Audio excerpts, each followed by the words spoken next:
حلال جانور کے گوشت میں سے 8 حصوں کا کھانا حرام ہے۔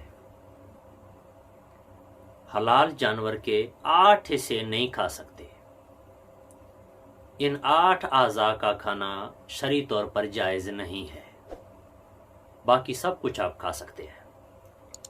سب سے پہلی چیز، حلال جانور کو جب ذبح کرتے ہیں تو ذبح کے وقت بہنے والا خون،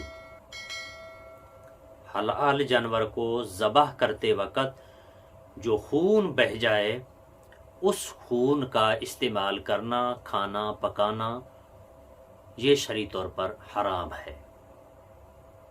حلال جانور کے پیشاب کی جگہ وہ نر ہے یا مادہ ہے تو اس کا کھانا بھی حرام ہے۔ اسی طرح حلال جانور کے پاخانے کی جگہ جدھر سے وہ پاخانہ کرتا ہے اس کا کھانا بھی جائز نہیں۔ اسی طرح حلال جانور کے خصیتین، جہاں سے نر جانور کو خصی کرتے ہیں، ان دونوں کا کھانا بھی شرعی طور پر جائز نہیں ہے، حرام ہے۔ سیم اسی طرح حلال جانور کا مثانہ، حلال جانور کی اوجری، اسی طرح حلال جانور کی آنتیں، سیم اسی طرح 8ویں چیز حلال جانور کا حرام مغز۔ یہ 8 چیزیں ہیں، یہ 8 عضو ہیں، اعضاء ہیں کہ جن کا کھانا شرعی طور پر جائز نہیں ہے۔ جو ان 8 چیزوں میں سے کوئی ایک چیز کھا لے تو عند اللہ ان چیزوں کا کھانا، ایک چیز کا تو مطلقاً حرام ہے بہنے والے خون کا، اور باقی 7 چیزوں کا کھانا حرام ہے، مکروہ تحریمی ہے۔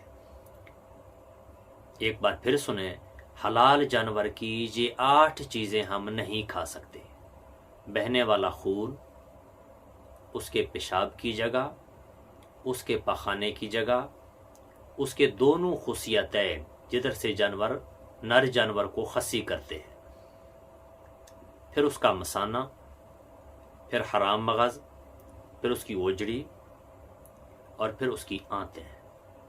یہ وہ اجزاء ہیں کہ جن کا کھانا شرعی طور پر جائز نہیں ہے۔